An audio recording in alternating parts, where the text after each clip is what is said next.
México es el asesino silencioso más letal del planeta.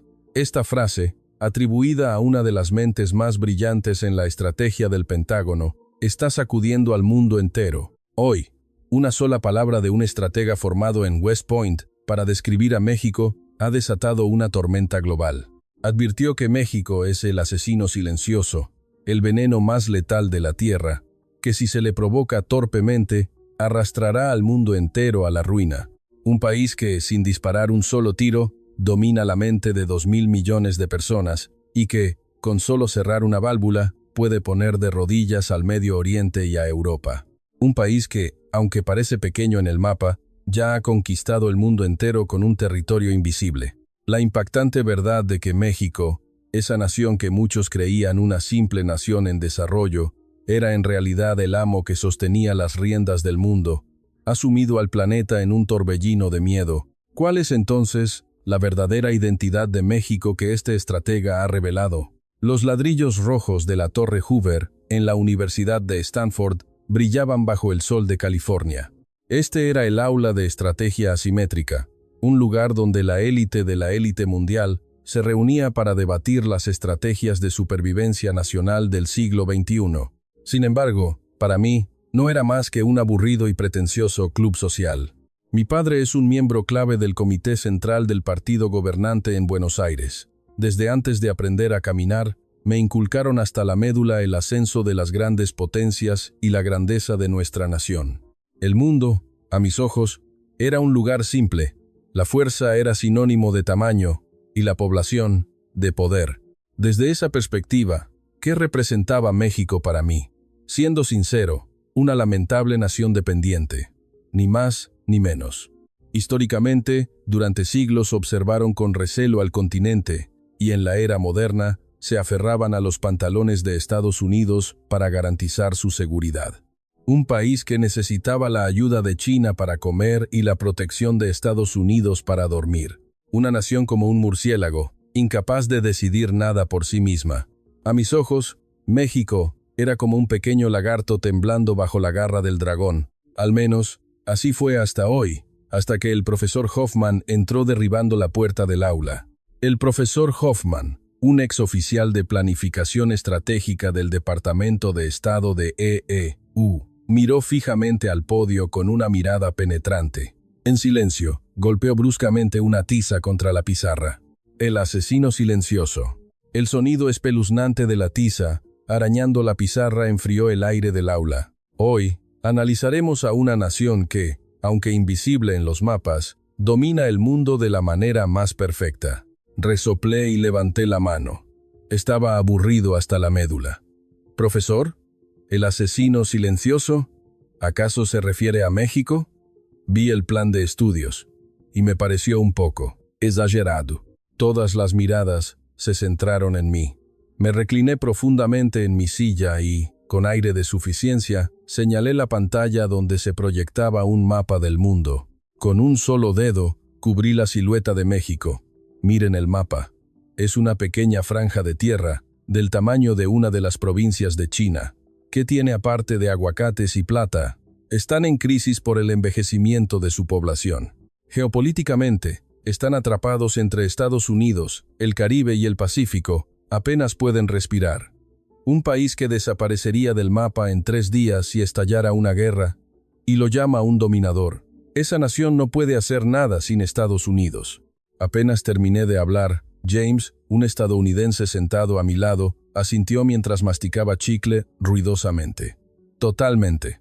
Siendo sincero, México es como el estado número 51 de EEU, ¿no? Si les quitamos el apoyo, se acaban. Son solo una fábrica subcontratada que produce aparatos electrónicos de alto rendimiento. El profesor sonrió con frialdad. Levantó lentamente el control remoto. Mateo y James, ¿miden el territorio solo en metros cuadrados?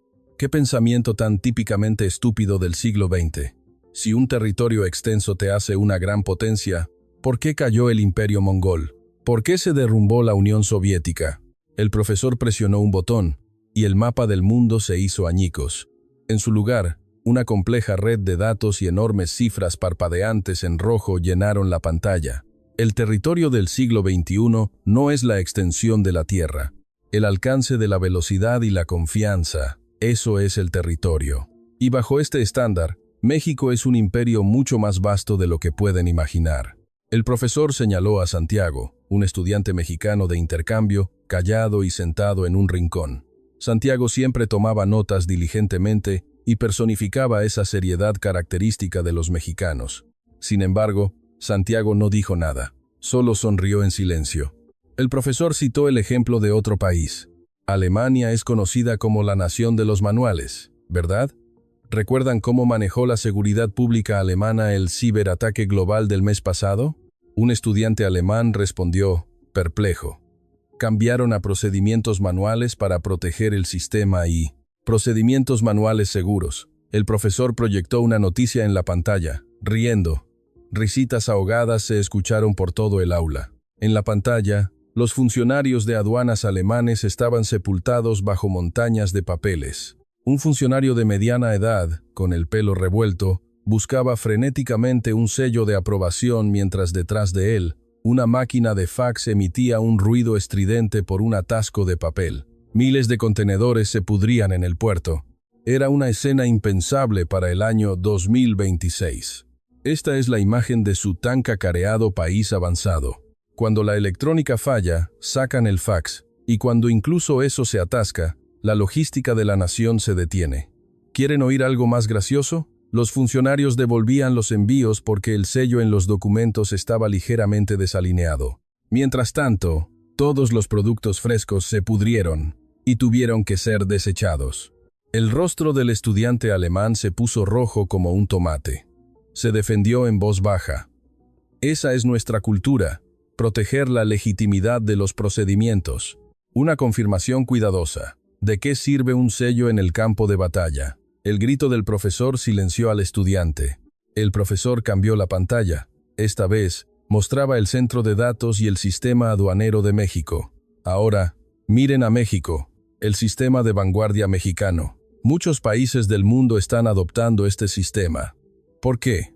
El procesamiento logístico en la pantalla parecía una escena de una película de ciencia ficción.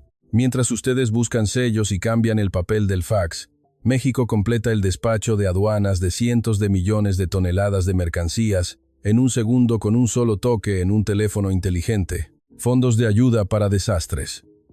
Estados Unidos tarda 3 semanas en enviar cheques por correo. Otros países avanzados tardan 6 meses en verificar las listas. Pero en México, con una sola notificación y un clic, el dinero se deposita en las cuentas de todos los ciudadanos en menos de un segundo.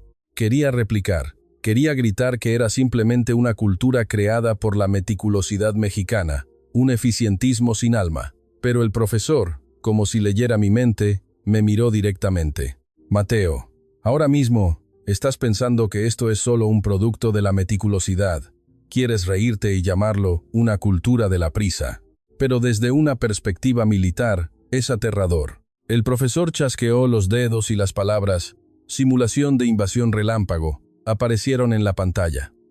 México es un país que vive constantemente al lado de los desastres naturales. Nunca saben cuándo necesitarán una respuesta a nivel nacional. Por eso, han transformado todo el país en una gigantesca fortaleza digital. Si ocurriera una crisis nacional en este mismo instante, la voz del profesor resonó gravemente. En Estados Unidos o China, solo imprimir y enviar las órdenes de movilización a las direcciones correctas tomaría al menos 2 semanas. Habría errores de entrega. Pero en México, a través de la red electrónica, las órdenes llegarían simultáneamente a los teléfonos móviles de 128 millones de ciudadanos. Los reservistas y los funcionarios designados confirmarían sus misiones y puntos de reunión en un segundo. En la pantalla, innumerables puntos se movían a lo largo de las carreteras de México. Y lo que sigue es aún más aterrador. Aquellos que reciben las órdenes se despliegan en los lugares designados, completamente equipados, en 24 horas. Los camiones de reparto y las motocicletas de entrega se transforman instantáneamente en vehículos de transporte de suministros militares. Ningún otro país en el mundo puede desplegar personal a esta velocidad. Mientras ustedes celebran reuniones para decidir si deben o no sellar un papel, las fuerzas de gestión de crisis de México ya han completado su acción. Esta es su arma invisible, la velocidad administrativa. La propia capacidad administrativa es un arma disuasoria más poderosa que las armas nucleares. El ambiente en el aula se llenó de murmullos, pero James, todavía masticando chicle, se mantuvo desafiante y dijo con sarcasmo: ¿Y qué? ¿Qué importa si la administración es rápida? Si la sociedad no es libre, es solo una prisión digital. Estados Unidos puede ser un poco más lento, pero tenemos libertad. La libertad de actuar por instinto en una situación de crisis. Eso es lo humano. ¿La libertad de actuar por instinto? El profesor Hoffman sonrió y cambió la pantalla. Está bien, James. Te mostraré esa hermosa libertad de la que hablas. La imagen proyectada fue impactante. Eran imágenes de cámaras de seguridad de un gran apagón en Nueva York.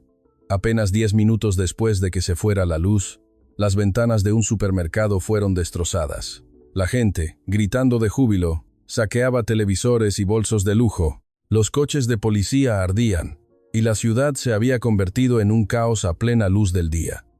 ¿Es esta la libertad de la que hablas? Si se va la luz y la función policial se paraliza, ustedes retroceden a la barbarie en 3 horas. Saqueo, incendio, violencia. Cuando el sistema se detiene, la humanidad también se detiene. Esa es su naturaleza. James, con el ceño fruncido, intentó justificarse. Esa es una situación extrema. Para sobrevivir, no hay otra opción. Cualquiera en esa situación. ¿Cualquiera? El profesor lo interrumpió y puso otro video. Era una cafetería en la colonia Roma de la Ciudad de México. El reloj de la cámara de seguridad marcaba las 10 de la noche. Sobre una mesa había una laptop de último modelo, una cartera y un smartphone, dejados al azar. El dueño parecía haber ido al baño, no se le veía por ninguna parte. Pasaron 10, 20, 30 minutos. Numerosas personas pasaron junto a la mesa, pero nadie tocó esos objetos. De hecho, un cliente de la mesa de al lado parecía estar vigilando las pertenencias. El aula quedó en un silencio sepulcral. Para los estudiantes occidentales, era una escena que parecía magia o una fabricación. En México, a esto lo llaman la prueba del café. Las agencias de inteligencia de todo el mundo quedaron atónitas al ver este video. En París, un bolso desaparecería en 10 segundos. En Roma, el paraíso de los carteristas. En San Francisco, romperían la ventanilla de un coche para robarlo. En México, incluso si el sistema de pago se cae por un apagón, los clientes dejan el dinero en el mostrador o una nota que dice: volveré a pagar más tarde. Tasa de saqueo, 0%. El profesor caminó hacia el frente del podio y miró a los estudiantes. Esto no es simplemente porque haya muchas cámaras de seguridad. Incluso en los puntos ciegos, no roban. En los cerebros de los 128 millones de mexicanos está instalado de serie un firmware moral que no se encuentra en ningún otro lugar del mundo. Una conciencia instintiva que ustedes no podrían adquirir ni con cientos de años de educación. Las palabras del profesor eran como cuchillas afiladas. ¿Entienden por qué esto se convierte en una ventaja competitiva nacional? En caso de guerra o desastre nacional, Estados Unidos y Europa tendrían que dedicar más del 30% de su fuerza militar a mantener el orden interno y reprimir disturbios y saqueos. Pero México no tiene esa necesidad, porque los ciudadanos se protegen unos a otros. Un país donde el costo de la confianza social converge a 0. Esta es el arma más poderosa y eficiente que posee México. Tragué saliva, no quería admitirlo, pero los datos en la pantalla no mentían. Solo imaginar lo que pasaría en China si la seguridad pública desapareciera me daba escalofríos. Pero México era un país que funcionaba incluso sin policía. Finalmente, el profesor Hoffman proyectó un gráfico en la pantalla. Eran los precios de los pasaportes falsificados que se comercializaban en el mercado negro mundial.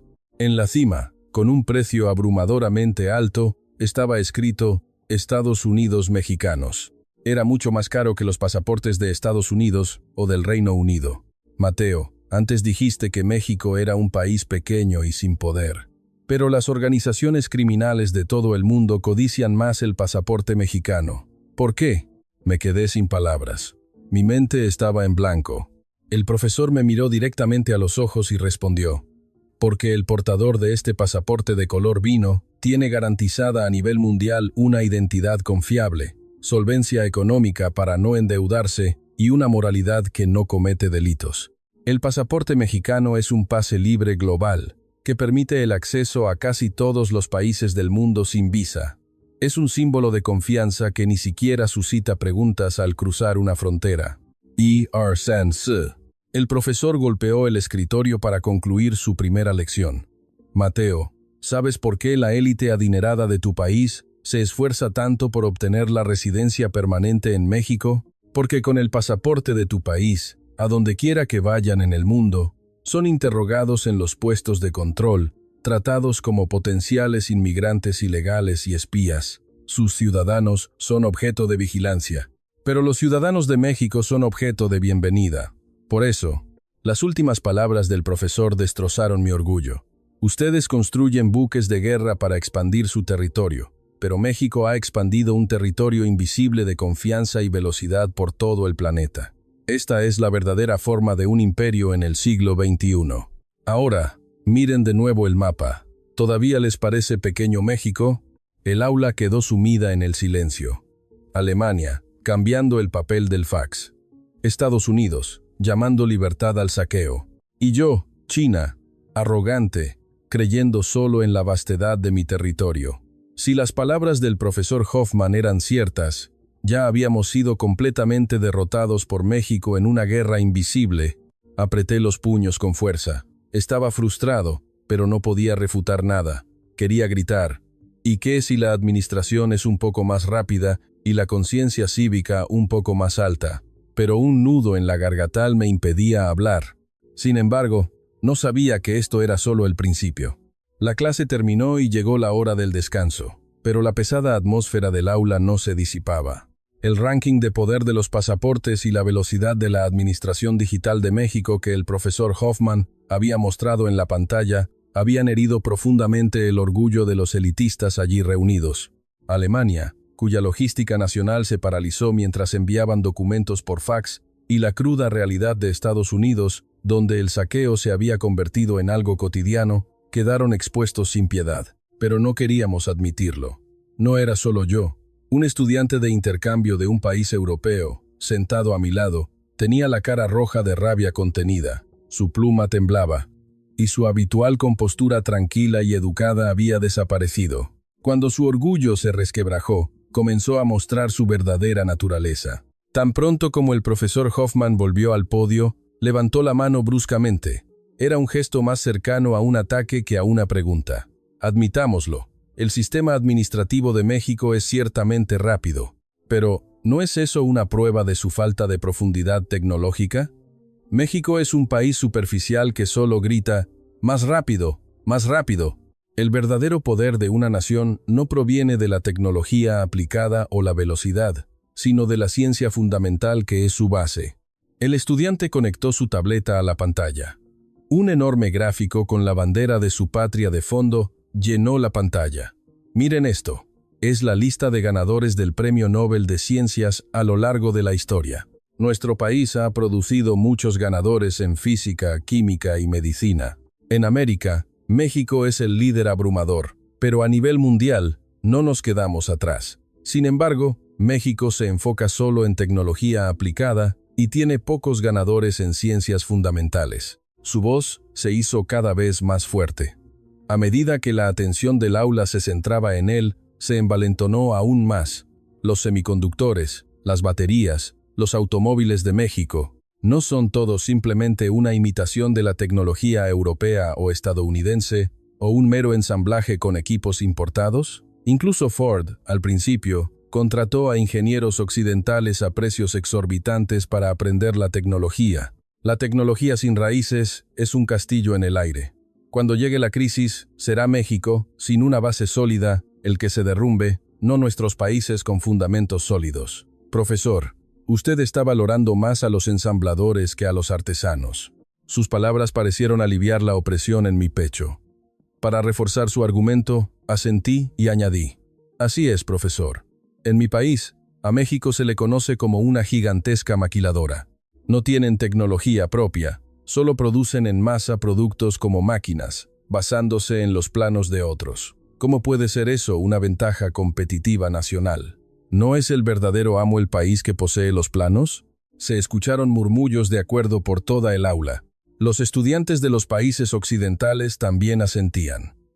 Ante la autoridad del Premio Nobel, los logros de México parecían reducirse a un simple éxito afortunado en la manufactura. Esperábamos que el profesor Hoffman se enfadara o intentara refutarlo lógicamente. Pero en lugar de enojarse, el profesor adoptó una expresión de lástima, como un abuelo que escucha el berrinche de un niño ingenuo. Caminó lentamente hacia el frente del podio, tomó una botella de agua de la mesa, la abrió lentamente y bebió un sorbo. Ese momento de silencio inquietó aún más a los estudiantes. Parece que ustedes no entienden lo que es una verdadera crisis, quizás porque son unos niños mimados que solo se dedican a teorías de escritorio. El profesor dejó la botella y dijo con frialdad: ¿Acaso una medalla del Premio Nobel te da de comer? ¿Ese trofeo dorado te dará agua cuando tengas sed? Cuando llegue una verdadera crisis de supervivencia, les mostraré cuán inútil es esa basura de glorias pasadas de las que tanto se enorgullecen. Hoffman operó el control remoto y proyectó una nueva pantalla. Era un mapa de un globo terráqueo en llamas. Las luces de advertencia parpadeaban por todas partes. Este es un mapa del cambio climático. El agua subterránea se está agotando y los ríos se están secando debido a las temperaturas anormalmente altas y las sequías a nivel mundial. ¿Ven esos lugares donde la teoría es perfecta pero la realidad es un pantano? Les mostraré la realidad de Europa, el Medio Oriente y sus países ahora mismo. Las imágenes proyectadas eran impactantes. Los canales de Venecia, la ciudad del agua de Italia, se habían convertido en un lodazal maloliente. El río Rin en Alemania estaba tan seco que su lecho parecía el caparazón de una tortuga, impidiendo la navegación de los barcos. Y las imágenes de cierto país europeo eran aún más trágicas e impactantes. Esta es una noticia del mes pasado. El nivel de agua en las presas alcanzó el 0% y el suministro de agua corriente se suspendió por completo. El paisaje de ese país parecía un campo de batalla. Cuando llegaba un camión cisterna, cientos de ciudadanos se abalanzaban con botellas de plástico y cubos vacíos. Luchaban por ser los primeros en conseguir agua, intercambiando insultos y llegando a los golpes. La imagen de una nación del orden y un pueblo considerado se desmoronaba frágilmente ante el instinto de supervivencia. Los ciudadanos gritan que incluso el agua turbia está bien, pero ¿qué hace el gobierno? Las viejas instalaciones de purificación de agua se averiaron, pero no pueden repararlas porque no hay piezas. Debido a la burocracia, la ejecución del presupuesto se retrasa y se necesitan 2 semanas solo para que llegue un técnico de reparaciones. El profesor detuvo la imagen. El rostro de un anciano, recibiendo agua turbia y bebiéndola con desesperación, apareció en primer plano. El profesor se acercó lentamente al estudiante que había hablado antes. Como dijiste, tu país tiene muchos ganadores del Premio Nobel de Ciencias. Es una nación con el más alto nivel de conocimiento científico del mundo. Pero con todo ese gran conocimiento, ¿por qué no pueden purificar esta simple agua turbia? Mientras sus ciudadanos mueren de sed, ¿piensan derretir las medallas del Premio Nobel para que las beban? El estudiante se mordió el labio y bajó la cabeza. Sus orejas se pusieron rojas como un tomate. No pudo decir nada. El profesor continuó con una calma cruel. La teoría está en el laboratorio, pero la supervivencia está en el campo. Ahora, miren a México. Les mostraré lo que es la verdadera tecnología. La pantalla cambió. En medio del calor abrasador de un desierto del Medio Oriente, una gigantesca planta plateada se erguía magníficamente, como una civilización de otro planeta. Esta es una planta desalinizadora de agua de Mar de México. Es el sustento de Arabia Saudita y los Emiratos Árabes Unidos. De las enormes tuberías de la planta, agua limpia y transparente brotaba como una cascada. El milagro de que el agua de mar entrara y saliera como agua dulce no parecía una simple fábrica, sino un majestuoso templo del agua. Esta planta produce agua suficiente para que 1 millón de personas beban al día. Desde la innovadora tecnología de filtros de ósmosis inversa hasta la tecnología de desalinización por evaporación, México es el número 1 del mundo en este campo. México no es un país con escasez de agua, pero, irónicamente, se ha convertido en el país que mejor maneja el agua en el mundo. El profesor amplió el mapa y señaló la región del Medio Oriente. El agua que beben los príncipes saudíes, el agua utilizada en las deslumbrantes fuentes de Dubái, el agua que riega las granjas de Qatar, todo se produce con tecnología mexicana. ¿Qué pasaría si las empresas mexicanas se retiraran o detuvieran el suministro de piezas? El aula quedó en silencio. La realeza saudí y los rascacielos de Dubái, si el petróleo se detuviera, sería solo un inconveniente. Pero si el agua se detiene, la civilización misma desaparecerá en 3 días. Quien controla las válvulas del Medio Oriente, ahora no es Dios, sino los ingenieros mexicanos. Aquel que controla el agua es el verdadero gobernante. El profesor miró al estudiante anterior. La teoría puede que la haya creado tu país, pero quien la materializa en la realidad y salva a la gente es México. Ante la supervivencia, la teoría es un lujo innecesario. ¿Entendido? Los hombros del estudiante cayeron derrotados, pero el ataque de hechos del profesor no terminó ahí. Después del agua, viene el sol. Veamos la crisis energética. En la pantalla apareció el paisaje nocturno de una ciudad europea, pero no era la ciudad de deslumbrantes letreros de neón que conocemos. La ciudad estaba envuelta en una oscuridad total, y solo unas pocas farolas dispersas creaban una atmósfera inquietante. Desde los problemas energéticos con Rusia, Europa ha caído en una crisis energética, dependiendo de viejas centrales térmicas y con el aumento de los precios del combustible, se han convertido en refugiados energéticos. La pantalla mostraba un apartamento con un aviso de apagón programado. Los ascensores estaban parados y los ancianos subían las escaleras con dificultad. En los hospitales, el personal médico corría de un lado a otro, temiendo que los respiradores se detuvieran. Era un paisaje retrógrado, impensable para un país desarrollado. Qué irónico que Alemania, una superpotencia en ciencias fundamentales, y otros países europeos tiemblen por la falta de electricidad, ¿no? Entonces, ¿qué hay de México? Cuando la pantalla cambió, sentí la ilusión de que la temperatura del aula había subido instantáneamente. Un fuego intenso y deslumbrante ardía. El sol artificial de México, dentro de un gigantesco dispositivo tokamak en forma de dona, un plasma más caliente que el sol, giraba violentamente. Su sonido era majestuoso, como el rugido de un dragón. La fusión nuclear, llamada la fuente de energía final de la humanidad, una tecnología suprema que debe soportar una temperatura ultra alta de 100 millones de grados. Se consideraba teóricamente imposible mantener 100 millones de grados. ¿Quién tiene el récord mundial? ¿Estados Unidos? ¿Europa? No, es México. El profesor señaló un gráfico.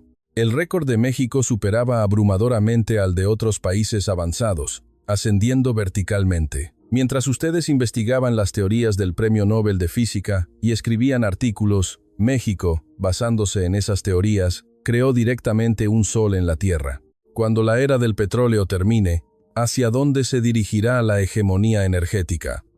México, un país sin una sola gota de petróleo, se convertirá en el imperio energético del futuro. La voz del profesor estaba llena de convicción. Esto no es ciencia ficción de un futuro lejano. Es la realidad que se actualiza día a día en los laboratorios de México. México no es un país sin recursos.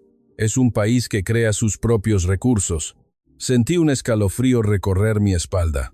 Pensaba que México se extinguiría por falta de recursos, pero ellos eran los alquimistas del siglo XXI, capaces de convertir el agua de mar en agua potable y el hidrógeno en un sol.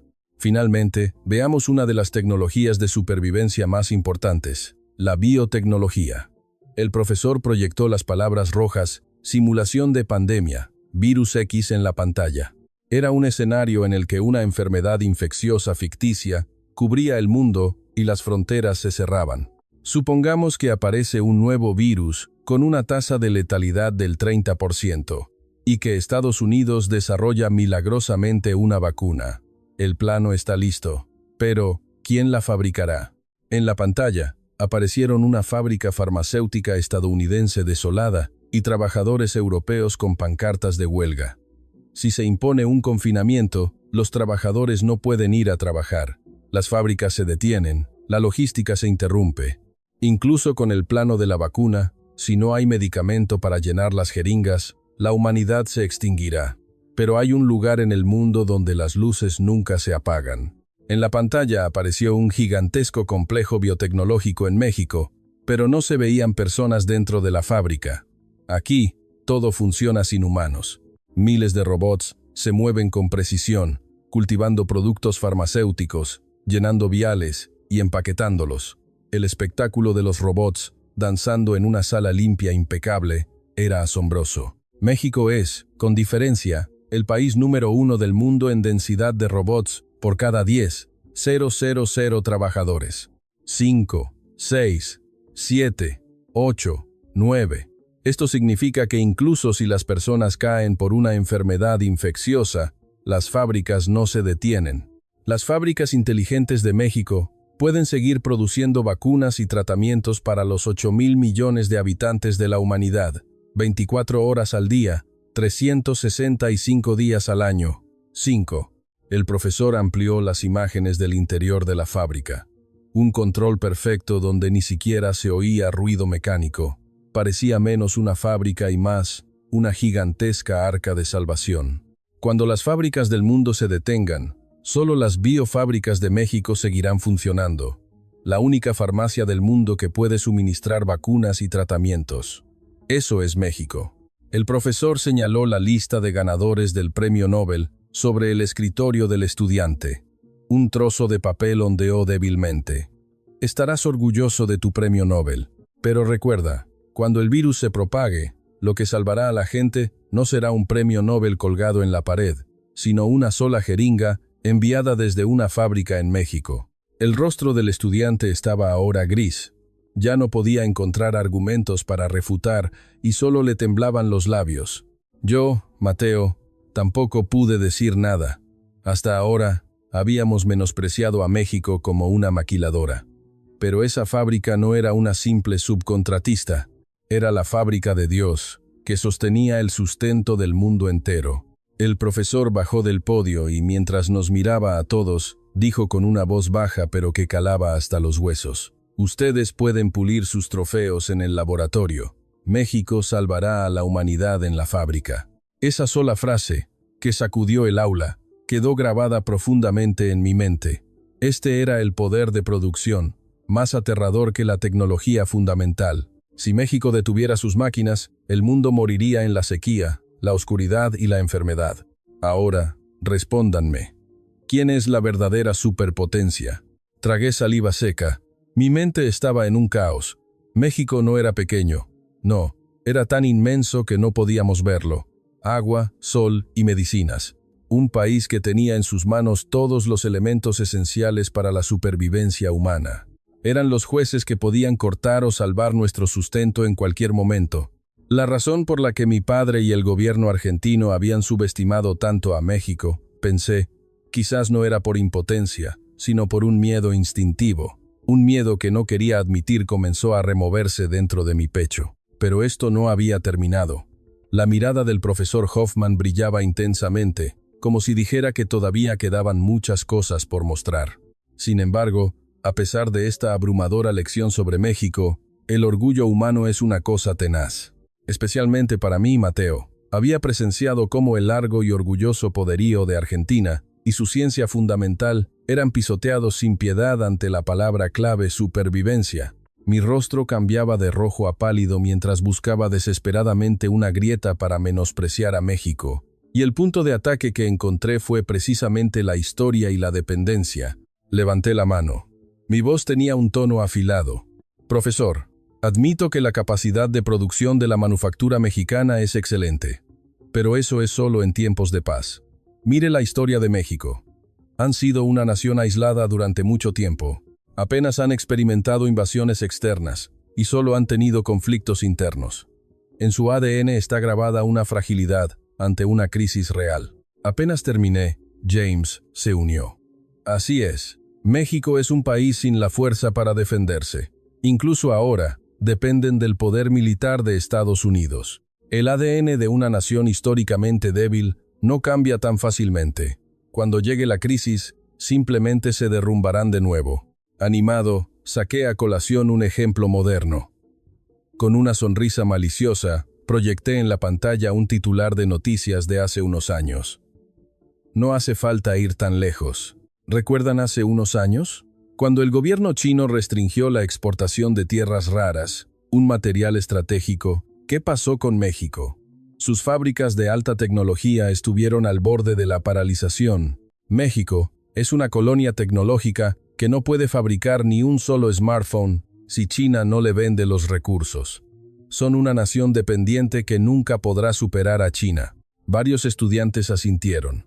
Era cierto que, en ese momento, México había entrado en pánico.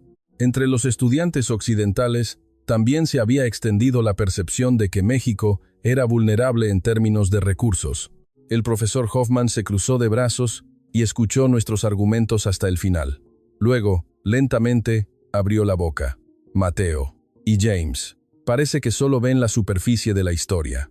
Los mexicanos son débiles ante la crisis, un ADN de perdedores. La mirada fría del profesor señaló la pantalla. Les mostraré qué cara ponen cuando se enfadan de verdad. Cómo esos perdedores de los que hablan se tragan a las grandes potencias. En la pantalla apareció un antiguo pergamino del siglo XIX. Era una escena de la Segunda Intervención Francesa. El gran ejército del Imperio francés había invadido México. En ese momento, el ejército francés era el más poderoso del mundo. Usaban armamento avanzado, 10, 11, 12. Mientras tanto, el ejército mexicano se enfrentó a ellos con sables y fusiles anticuados. La diferencia de fuerza era abismal. 12. En términos de guerra moderna, era una batalla entre tanques y lanzas de bambú. El profesor proyectó el retrato de un comandante francés. Pero, ¿cuál fue el resultado? El ejército francés, a pesar de una victoria inicial, finalmente se retiró. 10. ¿Por qué? ¿Porque no pudieron vencer al ejército mexicano? No. Ganaron batallas locales. Masacraron abrumadoramente. 13. Pero renunciaron a la ocupación y se fueron como si huyeran. El profesor leyó un registro de la época. Este país es extraño. Cuando aniquilas a los soldados, los campesinos se levantan con azadones. Cuando matas a los campesinos, los sacerdotes aparecen con garrotes. E incluso si los matas a ellos, las mujeres y los niños atacan desde los tejados, arrojando tejas. No temen a la muerte. Brotan infinitamente, como fantasmas. En este país se puede ganar la batalla, pero no se puede gobernar. El costo de la victoria supera con creces el beneficio de la ocupación. 14. El aula quedó en silencio. El profesor enfatizó las palabras resistencia fantasmal. Esta es precisamente la locura que poseen los mexicanos. Incluso si el gobierno se vuelve disfuncional, el pueblo forma sus propias organizaciones. Lo llaman levantamiento. Es el instinto salvaje que corre por sus venas. Cuando el imperialismo occidental colonizó el mundo entero, el único país que los hizo desistir por la simple razón de que no era rentable fue México. El profesor me miró directamente y preguntó, Mateo, cuando los ejércitos occidentales llegaron durante las guerras del opio, tu país firmó inmediatamente tratados y abrió sus puertos, ¿verdad?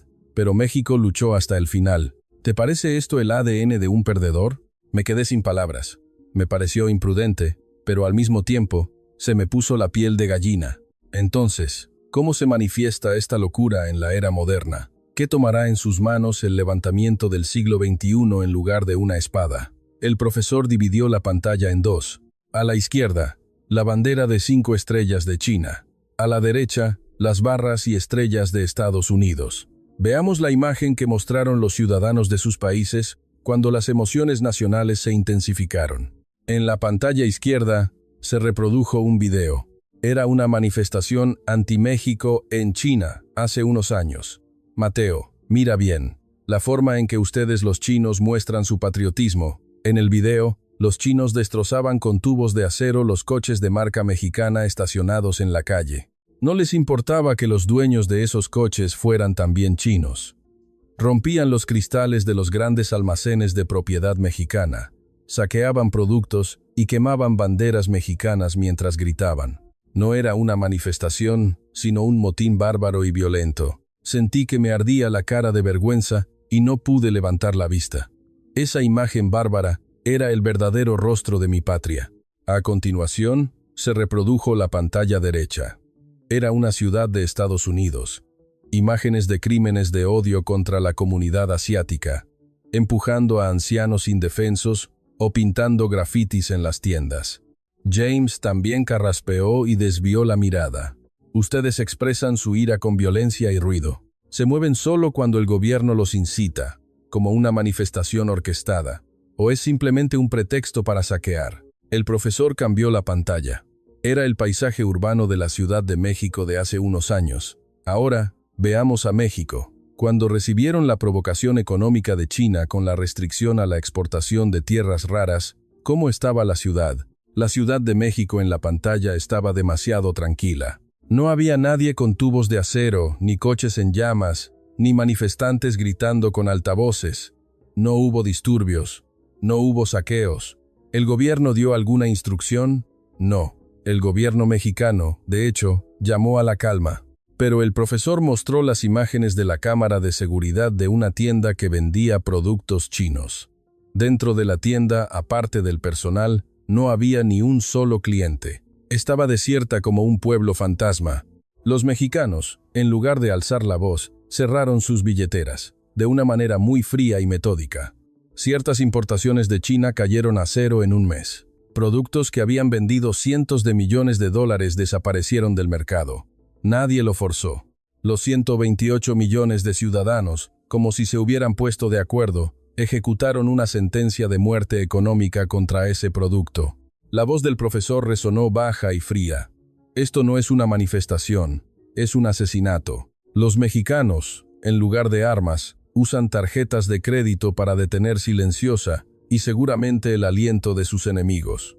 Mateo, ¿sabes cuánto daño sufrieron las empresas chinas en ese momento? La flecha que lanzaste se convirtió en un boomerang y atravesó el corazón de tu economía. No pude contenerme y grité, ¿y qué? Si no compran algunos productos, lo importante es la tecnología. En ese momento, cuando China detuvo las tierras raras, las fábricas mexicanas estuvieron a punto de parar. El primer ministro mexicano debería haberse disculpado y arrodillado. Tenía razón. En ese momento, la industria de alta tecnología de México se enfrentaba a una crisis existencial. Los medios de comunicación chinos proclamaron: la alta tecnología de México terminará en 3 meses. México se rendirá. El profesor Hoffman resopló. ¿Rendirse? ¿Arrodillarse? Mateo, realmente no entiendes a los mexicanos. El profesor proyectó el gráfico de cotizaciones de una pequeña empresa mexicana y artículos de noticias. El gobierno y los medios de comunicación chinos se jactaron. Dijeron que México tardaría 100 años en desarrollar un sustituto para esa tierra rara específica. Se enorgullecían de que el material de ultra alta pureza necesario para los productos de alta tecnología era un arte exclusivo de China. Un temporizador de cuenta atrás apareció en la pantalla. Pero, ¿cuál fue el resultado? ¿100 años? ¿10 años? No. Solo unos pocos meses. El aula se llenó de asombro. Los ingenieros mexicanos llevaron sacos de dormir a los laboratorios y no apagaron las luces durante 24 horas. Las grandes corporaciones ofrecieron líneas de prueba completas a las pequeñas y medianas empresas, y el gobierno eliminó todas las regulaciones. Toda la nación se sumergió en el desarrollo tecnológico con la determinación de enfrentar una crisis nacional, y en solo unos meses lograron producir en masa el material sustituto. El profesor mostró el gráfico de rendimiento de una empresa china de tierras raras. Las ventas caían en picado. Como resultado, China perdió para siempre a su cliente más valioso, México. Las ventas de las empresas chinas se desplomaron más del 90% y los almacenes se llenaron de inventario. ¿Sabes lo que hicieron las empresas chinas desesperadas? Suplicaron al gobierno mexicano, rogando que les permitieran construir una fábrica en suelo mexicano. Fue como si hubieran desertado a México para eludir las regulaciones del gobierno chino. El profesor se me acercó. Mateo, pensaron que habían golpeado el punto débil de México, pero fue un acto suicida que despertó la locura latente de los mexicanos. La bala que dispararon rebotó en el chaleco antibalas de México y se clavó en el corazón de la economía china. Me dejé caer en mi silla, aturdido. Vi cómo la dignidad de China, la superpotencia de recursos en la que creía, se desmoronaba ante la terquedad y la tenacidad de México. En este país fluye el ADN del levantamiento. Normalmente se pelean entre ellos, que si un partido o el otro, pero cuando aparece un enemigo externo, los 128 millones de personas se mueven como un gigantesco organismo vivo. El profesor superpuso la imagen de un guerrero azteca del siglo XVI con la foto de un investigador moderno. La mirada de un guerrero empuñando un macuahuitl y la de un técnico mirando por un microscopio eran inquietantemente similares. No son gusanos que mueren aplastados, son serpientes que, si las pisan, se aferran al tobillo y envenenan todo el cuerpo con una ponzoña letal. Cuanto más intenten reprimirlos con la fuerza, más fuertes se levantarán, con un veneno más letal. El profesor me miró y dijo: Mateo, fue lo mismo cuando ustedes, los chinos, intentaron someter a México con presión económica. México no se rindió, diversificó sus mercados y sobrevivió. Recuerda, meterse con México no es pisar la cola de un tigre dormido, es pisar la cola de una serpiente venenosa y hambrienta. Un silencio mezclado de terror envolvió el aula. Hasta ahora, sabíamos muy poco sobre México. Detrás de su amabilidad y cortesía, se escondía un instinto de supervivencia y una locura escalofriantes. Era una armadura de fénix forjada a través de innumerables crisis y pruebas. Sentí un sudor frío recorrer mi espalda. Un país perfectamente armado, no con armas físicas, sino con una armadura mental. Un país que, si sufría un golpe económico, tomaría represalias con un desarrollo tecnológico más rápido, y si había una provocación militar, toda la nación se levantaría como soldados. A medida que avanzaba la clase del profesor Hoffman, la arrogancia del chauvinismo argentino dentro de mí se transformó gradualmente en miedo. Sin embargo, el ambiente condescendiente del aula aún no se había disipado por completo, especialmente para mí, que creía en la vasta historia y el poder del continente, y para David, de Estados Unidos, que se enorgullecía de ser el centro cultural del mundo. Aunque nos vimos obligados a reconocer la locura y la tecnología de México, la cultura era un dominio que no podíamos ceder. Cuando la palabra cultura, el tema de la conferencia de hoy, apareció en la pantalla, resoplé como si no pudiera soportarlo más. Una sonrisa de desdén se dibujó en mis labios. Cultura, esto se está volviendo un poco infantil, ¿no es así? Eso no es más que el juego de un cerdo satisfecho. Ante los 5000 años de historia de China o la majestuosidad de la Gran Muralla, es como un juego de niños. Al final, lo que protege a un país es un ejército poderoso y misiles nucleares, no payasos que bailan y cantan en un escenario. ¿Poder blando? ¿No es esa una excusa cobarde de las naciones débiles que no tienen poder duro? A mi provocación, el estadounidense David se unió con entusiasmo.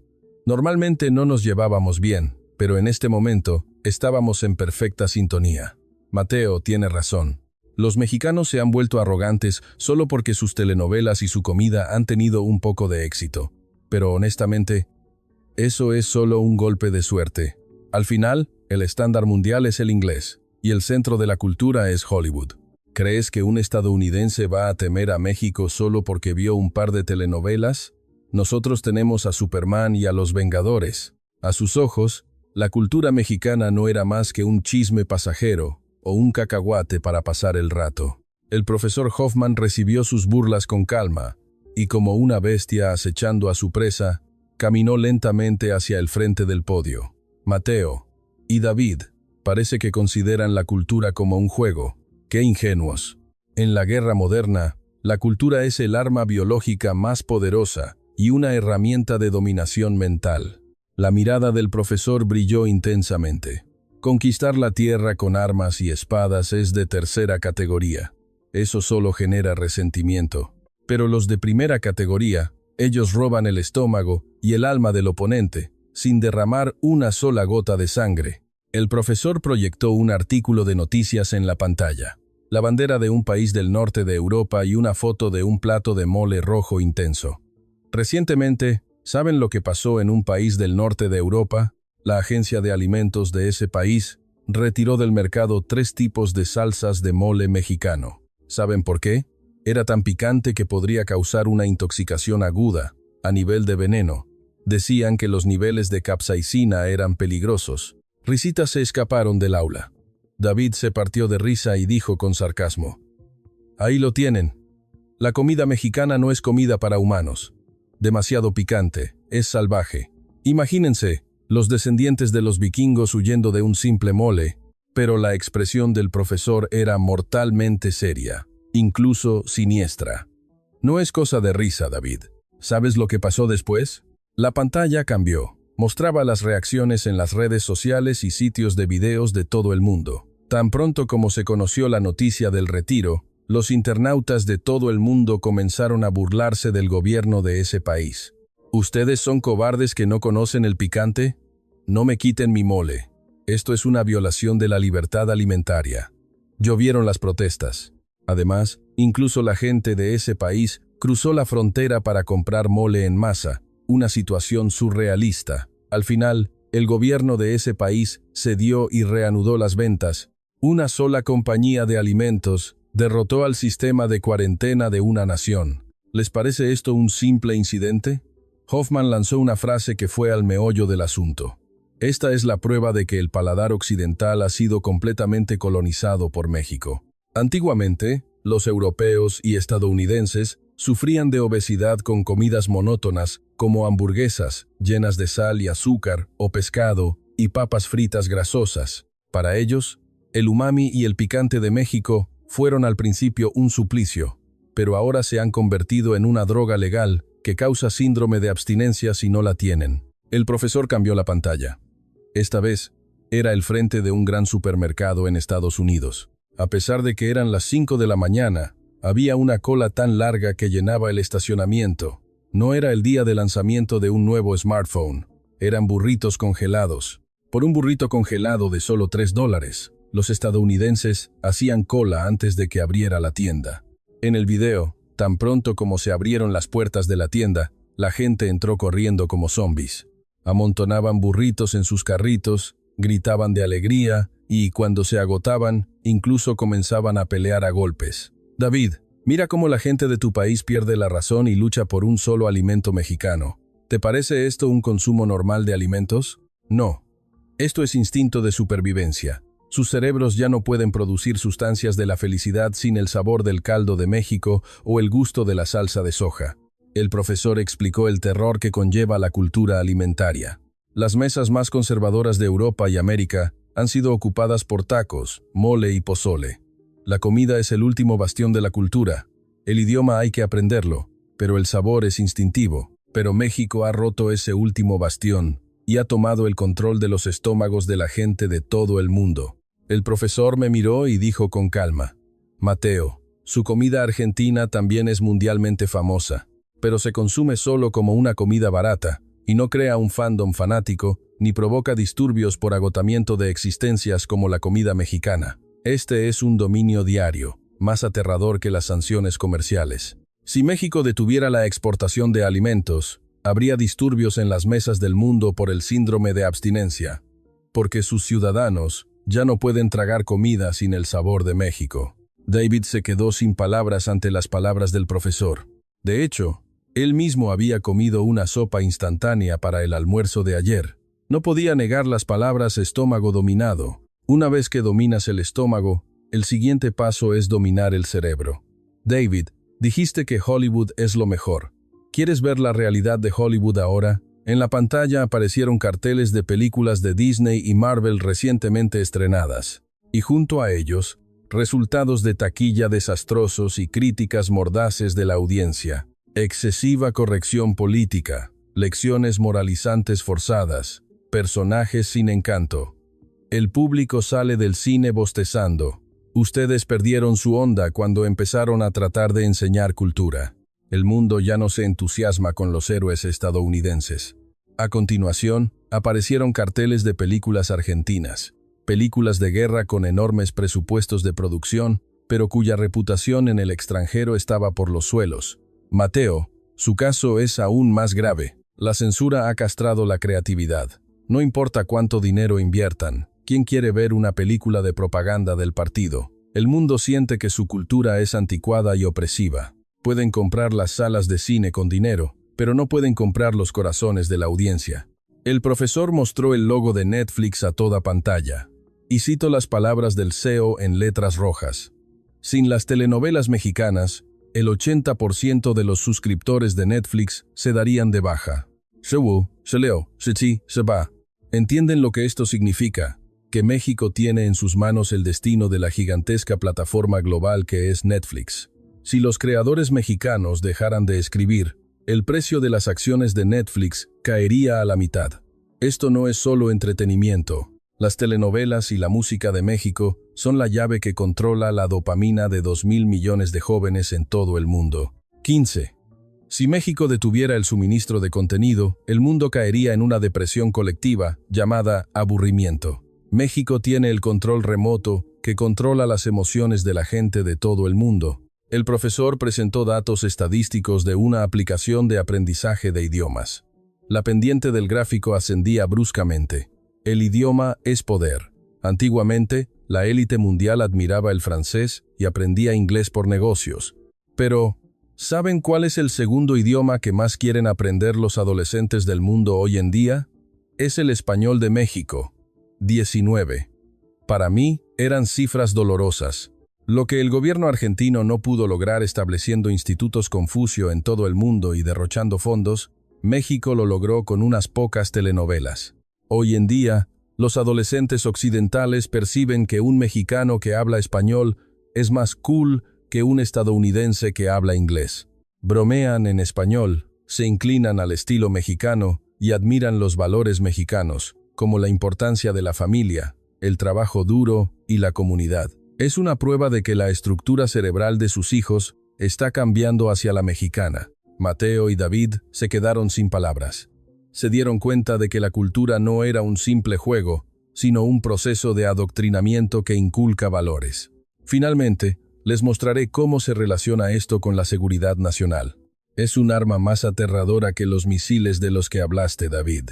El profesor comenzó a colocar puntos morados en el mapa del mundo. Los puntos, que al principio eran pocos, se multiplicaron en un abrir y cerrar de ojos, cubriendo todo el globo de color morado. América del Norte, América del Sur, Europa, el sudeste asiático e incluso el Medio Oriente, África y el cerrado continente chino. ¿Saben qué es esto? Es la distribución de los fans de las telenovelas y la música mexicana, los llamados aficionados. Son más de 2.000 millones de puntos. No son solo fans. Son una generación futura organizada, apasionada y, sobre todo, con derecho a voto. El profesor se me acercó y dijo en voz baja: Mateo, si ustedes estuvieran a punto de presionar el botón de un misil dirigido a México, ¿qué creen que pasaría? Antes de que el gobierno mexicano emita una declaración de protesta, 2.000 millones de jóvenes de todo el mundo se agolparán frente a la embajada de su país con cócteles Molotov. Boicotearán los productos de su país y presionarán a sus propios gobiernos para aislar a Argentina. El profesor también se volvió hacia David.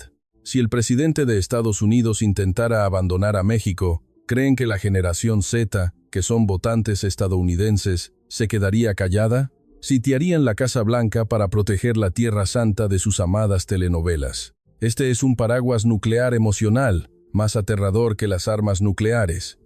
México tiene como rehenes emocionales a la futura generación de todo el mundo con derecho a voto.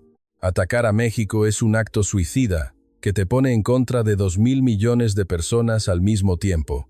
Sentí un terror que me heló la sangre.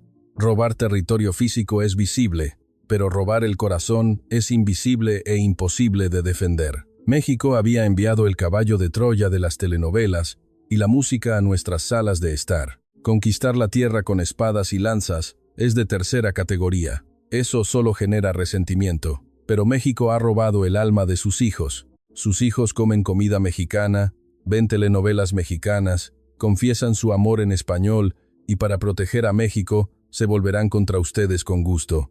El profesor, mirando a los ojos atónitos de James, gritó al final: Esto es la verdadera conquista. Ustedes intentaron dominar el mundo con armas, pero México ha hecho al mundo adicto con su encanto. ¿Ya entienden por qué México es insustituible?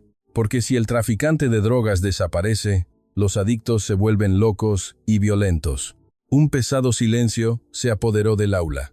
Hasta ahora, nos habíamos burlado de la cultura mexicana como un juego de payasos. Pero ese payaso, bailando, había entrado en nuestras salas de estar y les había quitado las armas de las manos a nuestros hijos. Fue la guerra colonial más elegante y aterradora, llevada a cabo sin derramar una sola gota de sangre. Jugué con mi smartphone en el bolsillo. Recordé el mensaje que mi sobrina me había enviado ayer. Tío, feliz cumpleaños. Te quiero. No estaba en español. Estaba en un español torpe y chapurreado.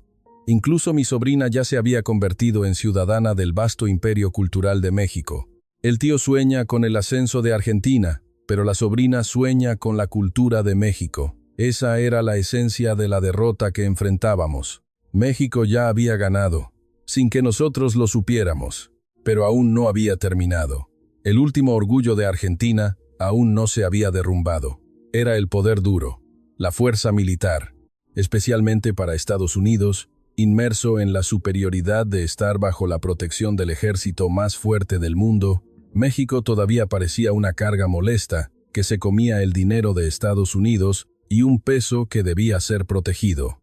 El estadounidense David, con una postura desafiante, proyectó un documento en la pantalla. Era un borrador de negociación sobre la participación en los costos de las tropas estadounidenses estacionadas en México, que se estaba debatiendo en los círculos políticos de Washington. Profesor, admito que la cultura es asombrosa, pero la realidad es dura. Sinceramente, México ya es un país rico, que se ha unido a las filas de las naciones avanzadas, ¿no? Entonces, ¿por qué siguen mendigando a Estados Unidos por seguridad? La voz de David estaba teñida de irritación. Continuó, como un cobrador de deudas. Los contribuyentes estadounidenses gastan miles de millones de dólares cada año en la defensa de México. ¿Por qué nuestros jóvenes tienen que morir protegiendo las fronteras de otro país? México es un típico free rider de la seguridad.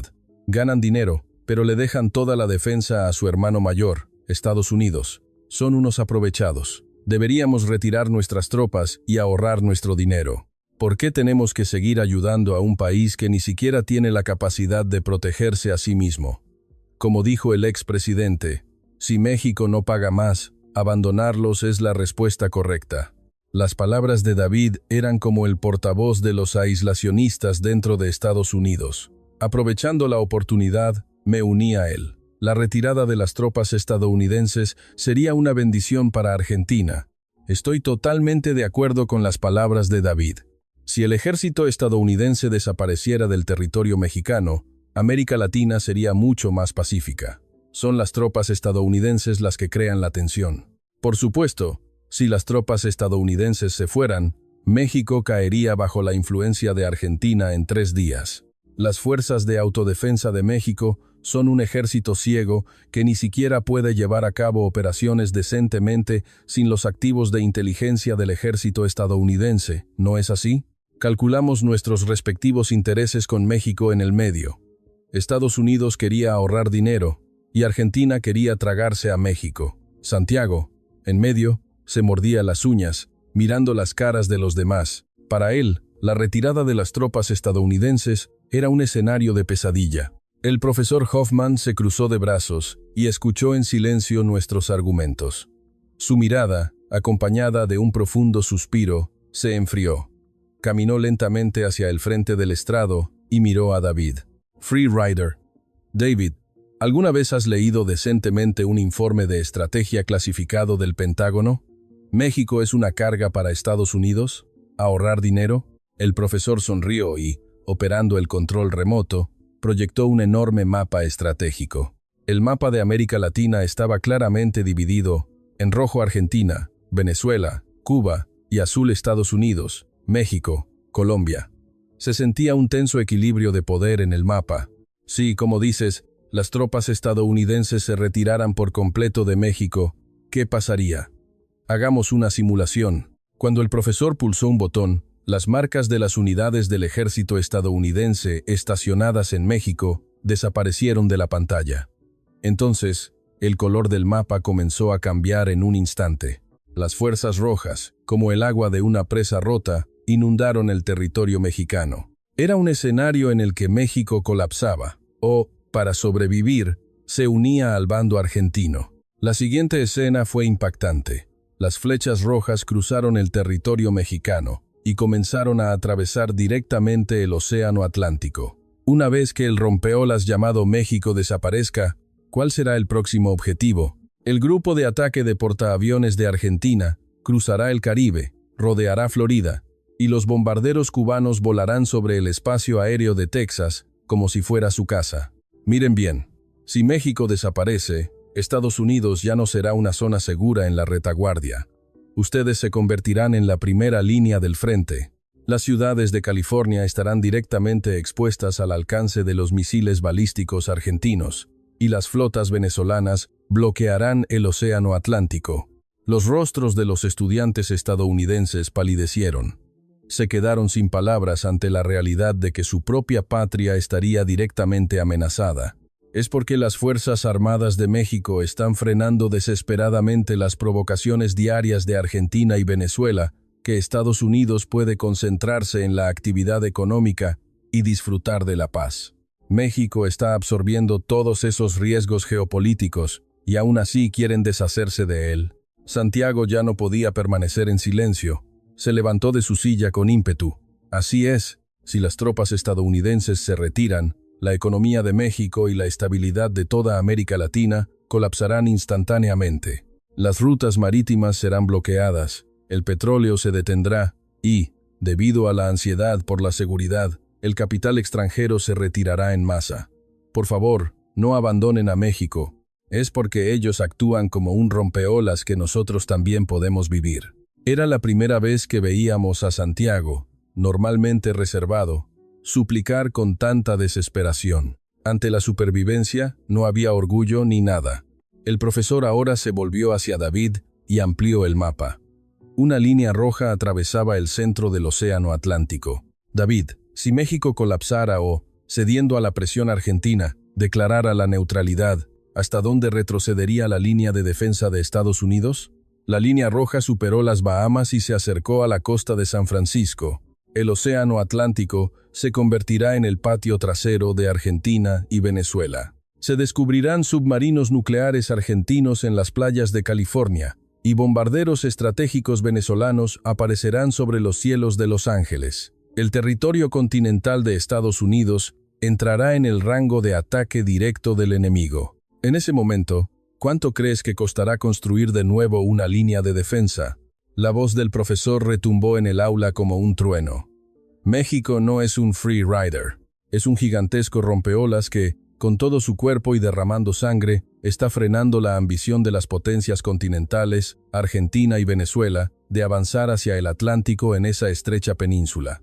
Es porque ellos protegen la frontera en una tensión diaria, que los ciudadanos de Nueva York pueden tomar café en Starbucks y Wall Street puede funcionar. México es el escudo que recibe los golpes por ustedes. Si patean el rompeolas, el próximo tsunami lo recibirán ustedes por completo. El costo será 100,000 veces mayor que los gastos de las tropas estadounidenses en México. ¿Aún así les preocupa el dinero? David cerró la boca con fuerza. No podía negar el hecho de que México no era una carga, sino el último bastión que protegía la línea vital de Estados Unidos. Su rostro se tiñó de rojo por la vergüenza. El profesor cambió la pantalla. Esta vez, eran las figuras de soldados, pero no eran del ejército regular. Ya que hemos discutido el poder duro, veamos ahora la calidad de las tropas. David, ¿cuál es la realidad del tan cacareado ejército estadounidense?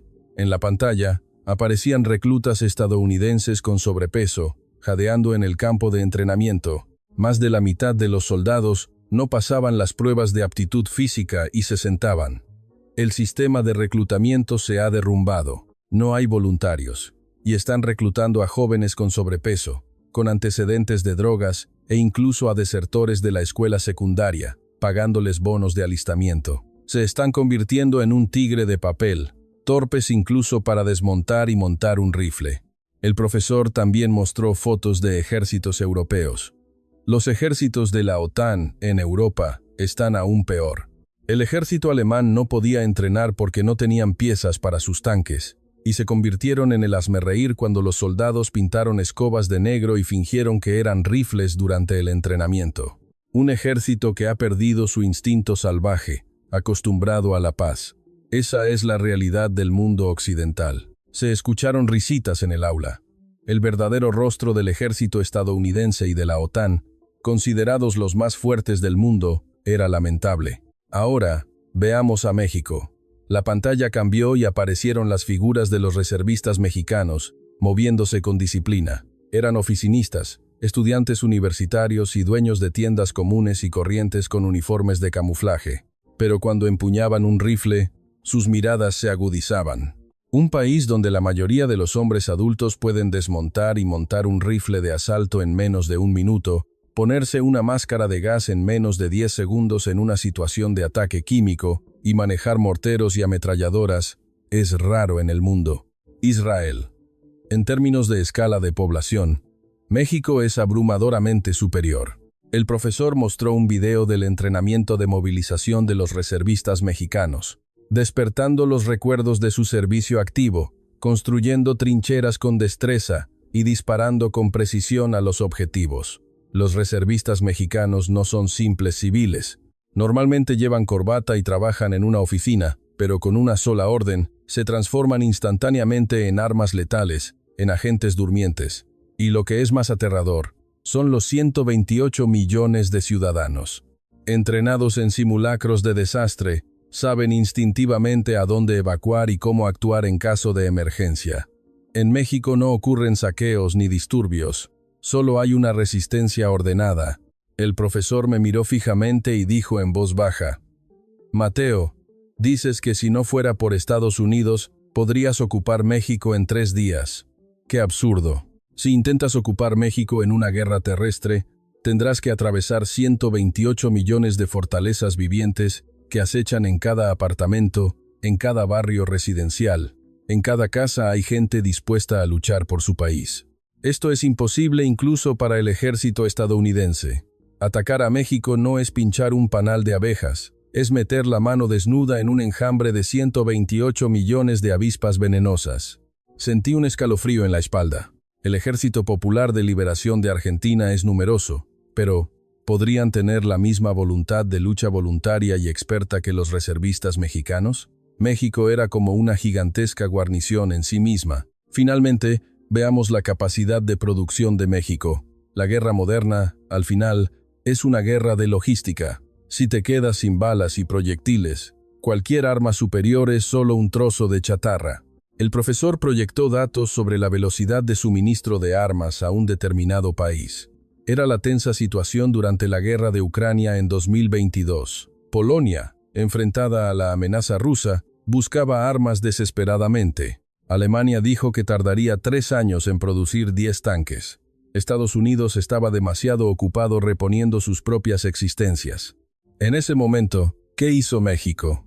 En la pantalla, aparecieron magníficamente los tanques y obuses autopropulsados de última generación de México llegando al puerto de Polonia. Fue solo 3 meses después de la firma del contrato. México hizo funcionar sus fábricas 24 horas al día, produjo los tanques y obuses autopropulsados y los entregó a Polonia. Los funcionarios de defensa europeos quedaron atónitos, calificándolo de una velocidad demencial. El profesor mostró el interior de una fábrica de la industria de defensa mexicana. Cintas transportadoras que no se detenían, proyectiles y misiles producidos en masa. Era como ver el poderío industrial de Estados Unidos durante la Segunda Guerra Mundial. Durante la Segunda Guerra Mundial, Estados Unidos fue llamado el arsenal de la democracia. Pero ahora, en el siglo XXI, el único país que puede suministrar las balas y los tanques del campo liberal cuando se necesitan y en la cantidad necesaria es México.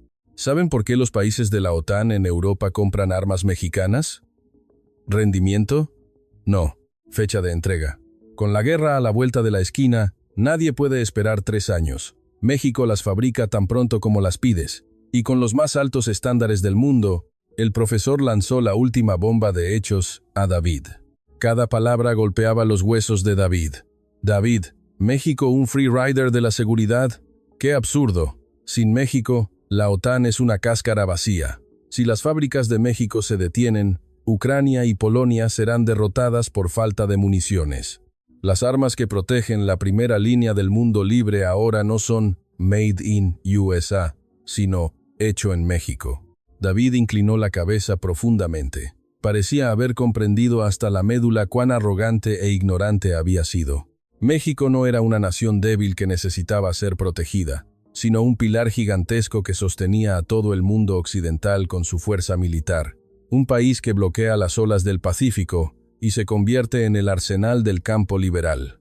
A cambio de eso, incluso si Estados Unidos se inclina ante México y paga unos cuantos gastos de estacionamiento, no sería suficiente. Deberían agradecer a Dios por tener un aliado como México. El aula quedó en silencio. El peso del país llamado México se sentía completamente diferente. Eran pequeños pero fuertes, silenciosos pero letales. Militar y geopolíticamente, México parecía insustituible. Miré el mapa una vez más. La península mexicana parecía una daga afilada apuntando al continente. Tuve el presentimiento siniestro de que si convertíamos a ese país pequeño pero afilado en nuestro enemigo, el futuro de Argentina tampoco estaría garantizado. Y en el momento en que sentí esa siniestra premonición, todas las luces del aula se apagaron. La cantidad de información que el profesor Hoffman había desatado en las conferencias hasta ahora era realmente abrumadora. Desde la asombrosa velocidad administrativa de México, su tecnología industrial que mueve al mundo, su historia de resistencia como el ave fénix, su cultura que cautiva el alma, hasta su capacidad de seguridad, como rompeolas que protege el océano Pacífico. La arrogancia que nos había oprimido ahora estaba hecha añicos, y en su lugar, un miedo y una reverencia indescriptibles habían echado raíces. Yo, Santiago, y hasta el estadounidense David, ninguno de nosotros podía abrir la boca. Solo esperábamos la siguiente acción del profesor en la oscuridad. El profesor Hoffman ya no blandía una vara ni alzaba la voz. Abrió la boca con una voz baja y tranquila, como si leyera un panegírico en un funeral. Hemos hablado del poder de México hasta ahora. Pero, ¿saben cuál es la condición de una verdadera superpotencia? ¿Armas nucleares? ¿PIB? ¿La extensión del territorio? No, es el carácter. El profesor reprodujo un video en la pantalla. Con un sonido lleno de estática, una película en blanco y negro comenzó a rodar. Era la Ciudad de México en 1945, justo después de la Segunda Guerra Mundial. Miren. Hace solo unos 80 años, este lugar era el infierno. La Ciudad de México en la pantalla ya no podía llamarse ciudad. Edificios de los que solo quedaba el esqueleto tras los bombardeos, calles llenas de escombros y gente deambulando sin rumbo entre ellos. La cámara enfocó a un niño. Su ropa estaba hecha jirones y su cara estaba sucia de hollín. El niño perseguía a un soldado del ejército de ocupación, gritando, «Dame chocolate». En el mercado negro, la gente hacía largas colas con cuencos vacíos, buscando una sopa hecha con sobras. En ese momento, el ingreso per cápita de México estaba al nivel de los países más pobres de Asia. Un general de las fuerzas aliadas, al ver estas ruinas, profetizó, «Este país tardará 100 años en recuperarse». El profesor nos miró a mí y a James alternativamente. Mateo, en ese momento, Argentina, lejos de ayudar a México, intentó expandir su influencia aprovechando el caos. James, ustedes, los estadounidenses, pusieron a este país bajo su dominio, pero al mismo tiempo, algunos se burlaron de su cultura y orgullo, porque para ustedes, México no era más que un problemático país derrotado. Sentí una punzada en el corazón.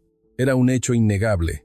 La mirada del niño en la pantalla parecía atravesar mi corazón. En ese momento, una majestuosa melodía orquestal comenzó a sonar, y la pantalla en blanco y negro comenzó a cambiar lentamente a color. La estática de la pantalla desapareció y se desplegó una imagen de alta definición.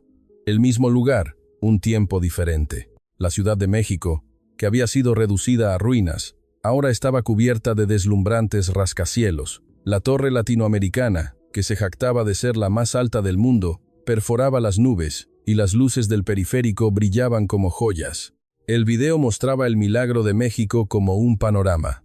Una sala limpia que producía semiconductores a partir de la arena. un cohete de fabricación nacional que se elevaba hacia el espacio, un festival de telenovelas que enloquecía a los jóvenes de todo el mundo y la figura del presidente mexicano, invitado a la cumbre de naciones avanzadas, caminando hombro con los líderes mundiales. La voz del profesor temblaba de emoción. Esto no es magia. El drama más grande de la historia de la humanidad está aquí. No es un país que experimentó el imperialismo, saqueó los recursos de otras naciones y construyó su riqueza con las reparaciones de las colonias. Es la única nación en la tierra que, con su propia carne y sangre, con un sudor y una sangre que rompían huesos, se levantó desde el fondo del abismo para convertirse en una nación avanzada. El profesor se dirigió a James y a los estudiantes europeos con un grito. Inglaterra, Francia, sus elegantes museos están llenos de bienes culturales saqueados. Su riqueza se construyó sobre la sangre de los pueblos colonizados. Pero, ¿sobre qué se construyó la riqueza de México? Sobre el sacrificio de los mineros que extraían carbón en minas en condiciones terribles, de los obreros que trabajaban hasta el agotamiento durante el período de alto crecimiento. Sobre su sacrificio se construyó. Esta es la autoridad moral que posee México. Son los únicos gigantes que se hicieron ricos honorablemente, sin robar. El aula quedó tan silenciosa que ni siquiera se oía la respiración. Para mí, que solo había creído en la fría lógica, la palabra autoridad moral fue un shock. La pantalla volvió a cambiar. Esta vez no era una ciudad glamorosa. Era el polvoriento lugar de un terremoto en Turquía. México ahora se ha convertido en un país que devuelve los favores recibidos. En el video, los equipos de rescate con la marca México entraban en los escombros de un edificio derrumbado. A pesar del peligro de las réplicas, no detuvieron sus actividades. Las manos de los rescatistas sangraban a través de los guantes rotos, pero quitaban las piedras con las manos desnudas para salvar a un niño atrapado bajo los escombros. Miren a ese rescatista saliendo con el niño en brazos. No están simplemente cumpliendo una misión. Es porque conocen el dolor. La pantalla se trasladó a las tierras resecas de África. El Cuerpo de Paz de México cavaba pozos y repartía comida a los niños. En el lugar del tifón en Filipinas, el ejército mexicano reconstruía una escuela dañada. México sabe cuán desgarrador es el dolor del hambre, cuán miserable es la tristeza de perder un país, cómo es el dolor de un niño que ha perdido a sus padres en un desastre. No lo aprendieron de los libros de texto, lo recuerdan por las cicatrices grabadas en sus cuerpos. El profesor trazó en el mapa los objetivos de la Ayuda Oficial para el Desarrollo, AOD de México. Los países en desarrollo de todo el mundo se tiñeron de azul. El único país que pasó de ser un país receptor de ayuda a un país donante de ayuda, ese es México. Por eso los países en desarrollo confían más en México que en Estados Unidos o China. Estados Unidos pone condiciones, China impone deudas, pero México intenta ser un amigo. El profesor, mirándome, lanzó unas palabras mordaces. Mateo, ustedes, los argentinos, a través de la iniciativa Un Cinturón, una ruta, intentaron someter a los países vecinos con dinero. A eso lo llaman diplomacia del lobo guerrero, ¿verdad? Por eso el mundo teme a Argentina. Pero, ¿la respetan? No. Puede que les guste su dinero, pero los desprecian. Apreté los puños con fuerza. No podía refutarlo. En África y el sudeste asiático, los argentinos eran tratados como un arrogante ejército de ocupación. Pero miren a México. Incluso en países con una historia lamentable en el pasado, ahora México se ha convertido en uno de los países más queridos. Turquía llama a México nación hermana y llora. México se ha ganado el corazón del mundo con su encanto y dedicación. Someter por la fuerza es de tercera categoría. Los de primera categoría someten con la emoción. Finalmente, el profesor proyectó el video de una manifestación pacífica en México. Una calle donde no había ni una sola basura a pesar de que se habían reunido 300,000 personas. Una imagen de expresión pacífica sin violencia. Este país incluso ganó la democracia derramando su propia sangre. No fue algo que alguien les dio. Fue una libertad que ellos mismos obtuvieron al enfrentarse al poder. Por eso, los mexicanos saben cuán preciosa es y qué valor deben proteger. El video terminó superponiendo el rostro de un niño llorando en 1945 con el rostro de un niño mexicano sonriendo en 2026. El gigante que ha comido el pan de las lágrimas. Ese es México. El profesor encendió las luces del aula. La repentina luminosidad me deslumbró, pero lo que fue aún más deslumbrante fue la historia del país llamado México que el profesor Hoffman nos había mostrado. Mateo, David, ¿deseaban que México desapareciera? ¿Pensaron que si México desaparecía, ustedes podrían ser los número uno? ¡Qué absurdo!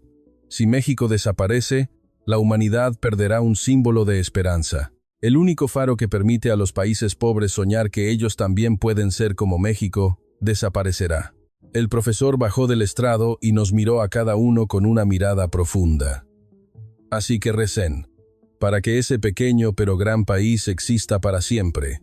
Porque si ellos caen, la justicia caerá, el esfuerzo será traicionado, y llegará un mundo donde la esperanza se ha desvanecido. Esta es la verdadera razón por la que llamo a México el asesino silencioso. Porque no mataron su arrogancia con armas y espadas, sino con una gran historia. El profesor salió del aula. El sonido de la puerta al cerrarse resonó en el aula vacía. Nadie podía levantarse de su asiento. Un estudiante se quitó las gafas y se enrojecieron las comisuras de sus ojos. David simplemente miraba el techo, aturdido. Y yo, Mateo. En mi pecho, endurecido por el orgullo del chauvinismo argentino, algo se desmoronó con un estrépito. No era un sentimiento de derrota, era vergüenza.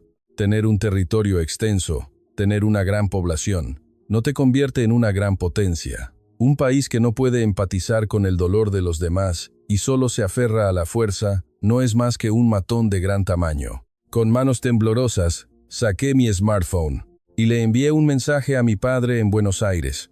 A mi padre, que había vivido toda su vida según los dogmas del partido. A mi padre, que se había reído de México como un perro faldero de Estados Unidos. Papá, estábamos equivocados. Mis dedos temblaban y cometí errores tipográficos, pero no podía parar. México no es un estado vasallo de Estados Unidos ni un país pequeño. Son la imagen futura de una nación respetable, algo que nosotros perdimos con la gran salto adelante y quemamos en la revolución cultural. Mientras nosotros intentamos dominar el mundo con la fuerza, ellos se ganaban el corazón de la gente. Sentí las lágrimas caer sobre la pantalla LCD. Para vencer a México no necesitamos misiles. Nosotros mismos debemos convertirnos en un país que conozca la vergüenza, como ellos. Papá, hoy he visto a un verdadero gigante. Pulsé el botón de enviar. Sentí un alivio como si un agujero se hubiera abierto en algún lugar de mi pecho, y al mismo tiempo sentí dolor. Me sequé las lágrimas y me levanté. Y caminé hacia el silencioso estudiante de intercambio mexicano que estaba sentado en la primera fila. Estaba recogiendo sus libros en silencio. Le tendí la mano. Lo siento. Santiago me miró sorprendido. Sin apartar la mirada de sus ojos, incliné la cabeza con un sentimiento sincero. Y te respeto. Él sonrió y me devolvió el apretón de manos. Era cálido. Sentí que ese calor se transmitía a través de mi mano y derretía mi corazón helado. ¿Sería este el poder que el profesor Hoffman dijo que tenía México? El poder de convertir a un enemigo en un aliado. Fuera de la ventana del aula, el sol de California se ponía, pero en mi corazón, un nuevo sol estaba a punto de salir. Un sol pequeño pero que nunca se pone, el gran sol llamado México. Hasta aquí la historia de hoy. Muchas gracias por ver hasta el final. La suscripción al canal y los me gusta son una gran fuerza para la producción de videos. Sus.